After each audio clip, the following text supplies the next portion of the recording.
North Korea का नाम सुनते ही दुनिया के जहन में एक ही चेहरा उभरता है, किम जोंग उन। एक ऐसा शख्स जो अपनी सनक के लिए मशहूर है।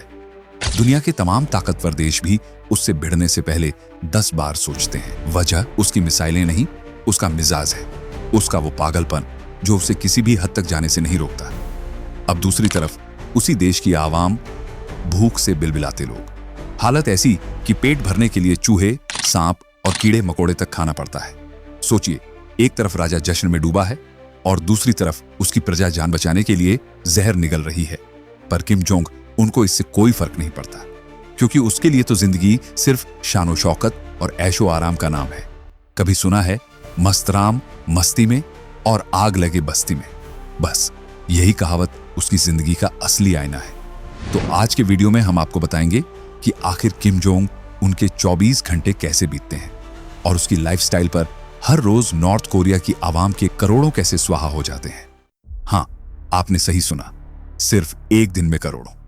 अब जब बात प्लेजर की हो रही है तो आप नॉर्थ कोरिया की प्लेजर स्क्वाड के बारे में तो जरूर जानते होंगे। अगर नहीं जानते तो कोई बात नहीं, आज हम आपको उस राज से भी पर्दा उठाने वाले हैं, एक ऐसे सिस्टम का जिसे सुनकर आप चौंक जाएंगे।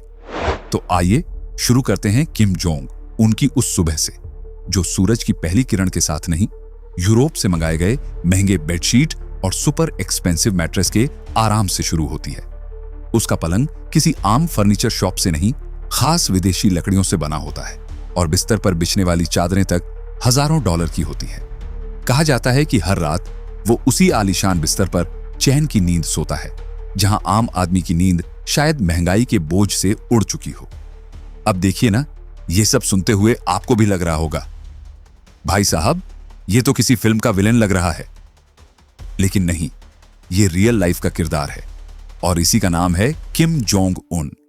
अगर आप पहली बार हमारे चैनल पर आए हैं तो जरूर सब्सक्राइब कर लीजिए, क्योंकि हम लाते हैं दुनिया की उन कहानियों को जो सामने से कुछ और पीछे से कुछ और होती हैं।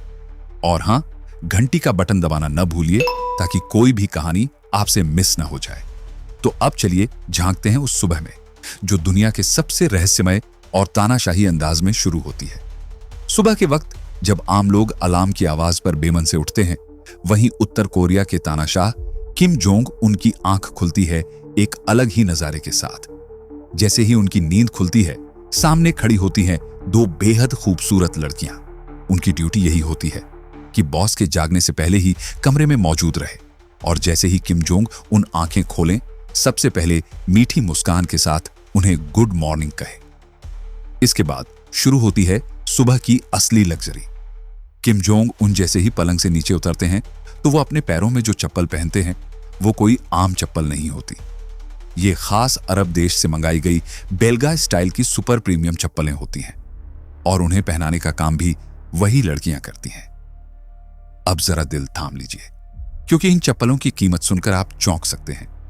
एक आम बेलगा चप्पल भले ही 10 से 15 हजार की हो, लेकिन जो चप्पलें किम के लिए कस्टम तरीके से तैयार की जाती हैं, उनकी कीमत 2 लाख रुपए तक पहुंच जाती है।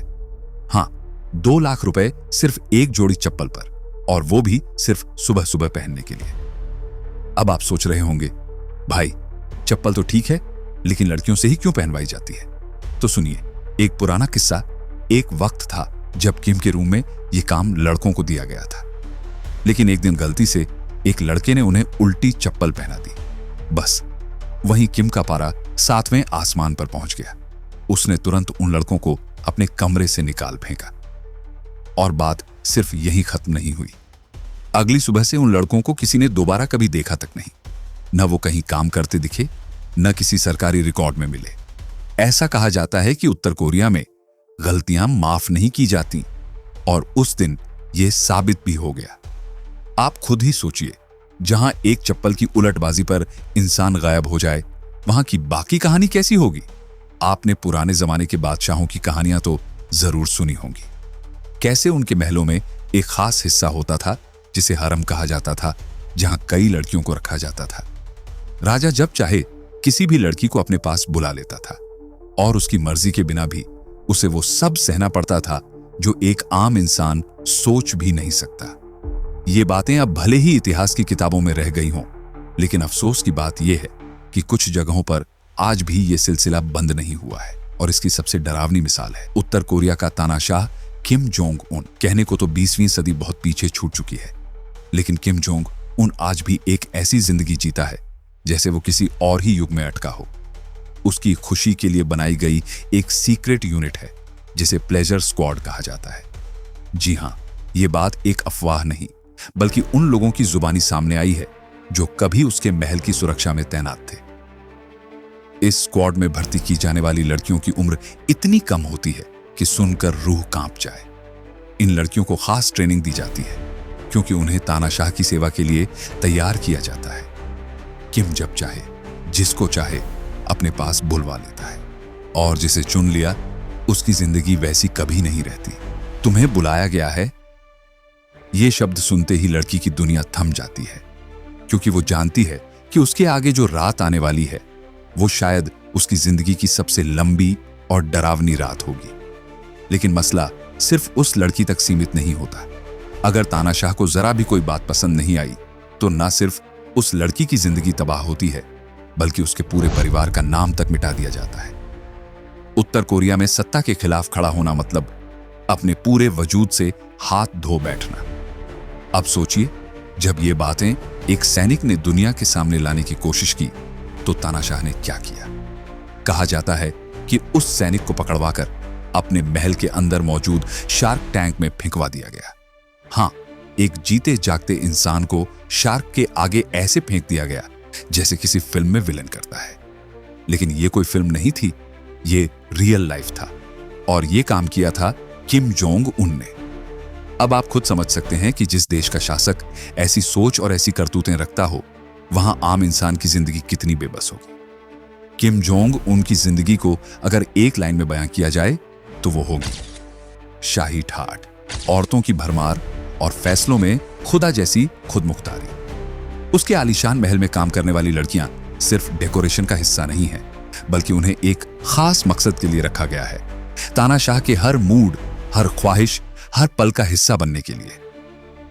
अब सोचिए, जब उसका मन होता है तो वो अकेले नहाता है, लेकिन जब मिजाज रंगीन हो तो उसके साथ नहाने वाली लड़कियों की ड्यूटी तय कर दी जाती है।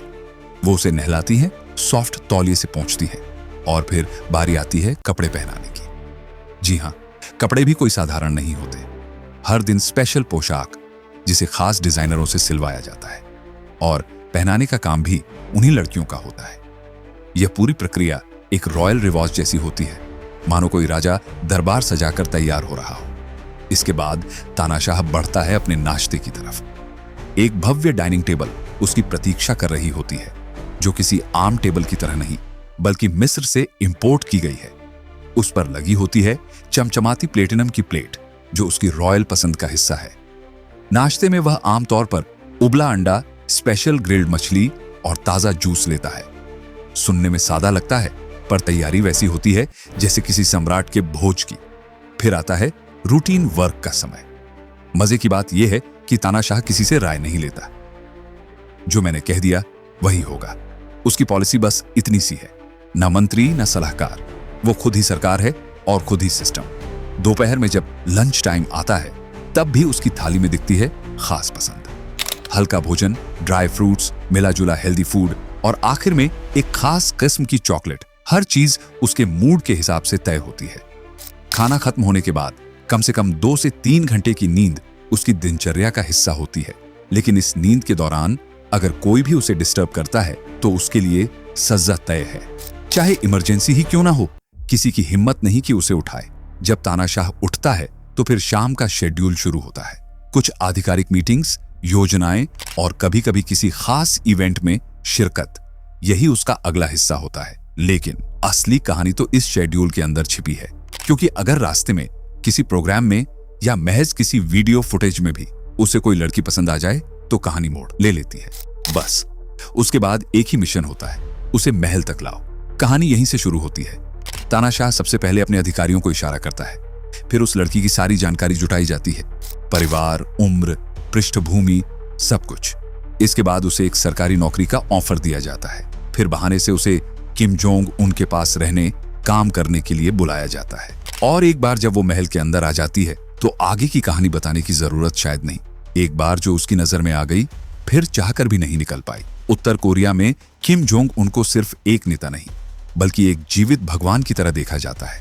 वहां की जनता के जहन में यह सोच गहराई तक बसी हुई है कि उनका तानाशाह कुछ भी कहे तो वह आदेश नहीं, बल्कि वरदान होता है। लोग मानते हैं कि उसकी खुशी ही राष्ट्र की सबसे बड़ी जिम्मेदारी है। और जब बात लड़कियों की आती है तो हालात और भी अलग हो जाते हैं। उनके लिए किम जोंग, उनकी खुशी किसी अनकहे फरमान की तरह होती है, जिसे टालना न मुमकिन है और न ही सुरक्षित। वहां के समाज में यह धारणा फैला दी गई है कि अगर देश का नेता, देश का रक्षक अगर किसी को करीब बुलाता है तो वो गर्व की बात है, न कि सवाल उठाने का कारण। पर सच्चाई यही है कि इस गर्व के पीछे एक अंधेरा है, एक ऐसा दबाव जो किसी भी सामान्य इंसान की कल्पना से परे है। क्या तुमने मना किया? बस इतना पूछना काफी होता है वहां किसी की किस्मत तय करने के लिए। अगर किसी लड़की को यह आदेश मिले कि वो किम जोंग उनके करीब आए और उसने इनकार किया, तो वह ना उसका आखिरी शब्द बन सकता है। इनकार करने का मतलब वहां सिर्फ इनकार नहीं, बल्कि सीधे उस लड़की की जिंदगी पर सवालिया निशान लग जाता है। यह बात हर कोई जानता है और इसीलिए विकल्प नाम की कोई चीज वहां मौजूद नहीं है। तुम्हारे पास सिर्फ एक ही रास्ता है, यह बात वहां के लोग अक्सर कहते हैं, और यह रास्ता तानाशाह की चाहतों से होकर ही गुजरता है।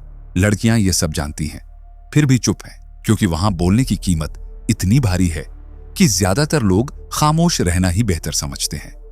यह कहानी केवल सत्ता की नहीं, उस सोच की है जो इंसानियत के खिलाफ है। शाम ढलती है और उत्तर कोरिया के तानाशाह की असली दुनिया तब शुरू होती है जब आम जनता अपने ठंडे बिस्तरों में भूख से लड़ रही होती है।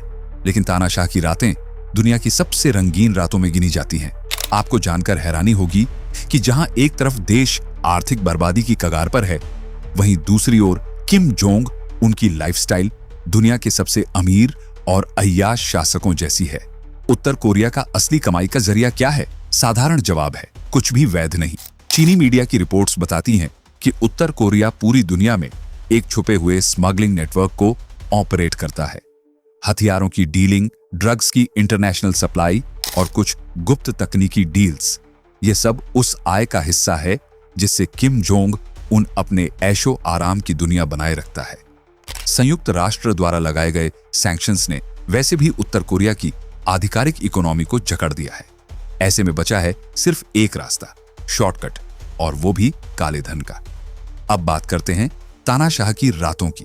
चीनी मीडिया की एक रिपोर्ट के मुताबिक किम जोंग उन हर साल $30 मिलियन सिर्फ शराब इंपोर्ट पर उड़ा देता है। यानी अगर भारतीय मुद्रा में बात करें तो हर साल 250 करोड़ से भी ज्यादा केवल शराब की बर्बादी में। कौन सी पीता है? ये सवाल लाजमी है। तो आपको बता दें, उसकी पसंद कोई आम ब्रांड नहीं है। वो उन बोतलों को पसंद करता है जिनकी कीमत 1-1 लाख से ऊपर होती है, और यही बोतलें हर रात उसके डिनर टेबल की शोभा बढ़ाती हैं। अब डिनर की बात करें तो उसके खाने में भी शाहीपन झलकता है। उसे खास पसंद है पार्मा हैम नाम की एक इटालियन डिश। इस डिश को बनाने के लिए उसके पास खास यूरोपियन शेफ मौजूद रहता है, जिसे सिर्फ किम की थाली के लिए नियुक्त किया गया है। इसके अलावा उसे बीफ से लेकर हैवी जंक फूड तक का भी शौक है, और ये सब खाना अकेले नहीं, शराब के साथ चलता है। खाने के बाद उसकी दिनचर्या में एक और चीज जुड़ती है, वॉक और सिगरेट। लेकिन जनाब की सिगरेट भी कोई आम ब्रांड नहीं होती। वो उन ब्रांड्स का शौकीन है जिनकी एक डिब्बी की कीमत उतनी होती है जितनी किसी आम उत्तर कोरियन की पूरी महीने की कमाई भी नहीं। कुल मिलाकर जब पूरी दुनिया सोने की तैयारी कर रही होती है, उस वक्त किम जोंग उन अपने महल की दीवारों के पीछे एक ऐसी दुनिया में खो जाता है जो सत्ता की सनक, अय्याशी और तानाशाही की सबसे स्याह तस्वीर पेश करती है। और जब हम यह सब जानते हैं तो सवाल ये नहीं उठता कि वो ऐसा क्यों करता है। सवाल ये उठता है कि आखिर इसे रोक कौन सकता है। दिन भर की रंगीनियों, आलीशान भोज और सत्ता के तमाशे के बाद जब रात और गहराती है तो किम जोंग उनकी दिनचर्या का आखिरी अध्याय शुरू होता है, नींद।